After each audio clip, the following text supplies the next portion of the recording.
केंद्रामध्ये लोकपाल, राज्यात लोकायुक्त.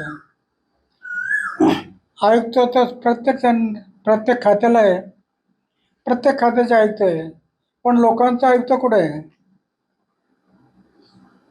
लोकायुक्त. म्हणून आम्ही आग्रह धरला होता, लोकायुक्त स्थापन करा, आणि त्याच्यातून मुख्यमंत्र्यांनी मान्य केलं. अनेक बैठका झाल्या, त्याच्यातून लोकायुक्त कायदा झाला, पण त्याची अंमलबजावणी होत नाही. म्हणून पुन्हा एकदा आंदोलन करण्याची वेळ येते की काय, असा विचार आता ते एक न्यायाधीश आहे, धुरळ कुठच्या हेतूने म्हटले माहीत नाही, हे समजून घ्यावं लागेल.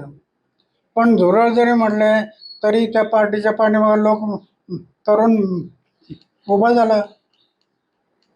मग हे समजून घेतलं पाहिजे की धुरळ म्हणण्याचा उद्देश काय होता, हे समजून घेऊन. पण एक गोष्ट चांगली आहे की धुरळ जरी म्हटलं असेल, त्याचं नाव जरी योग्य वाटत नसेल, तरी झुरळ पार्टीच्या मागे तरुण उभा राहिला, हे महत्त्वाचं आहे.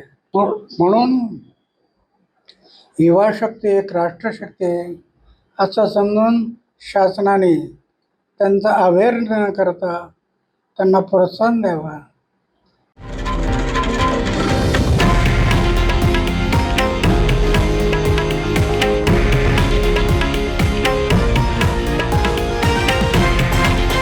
हे आहे देशातील नंबर 1 न्यूज नेटवर्क आणि आपण पाहत आहात TV9 मराठी, एकमेव.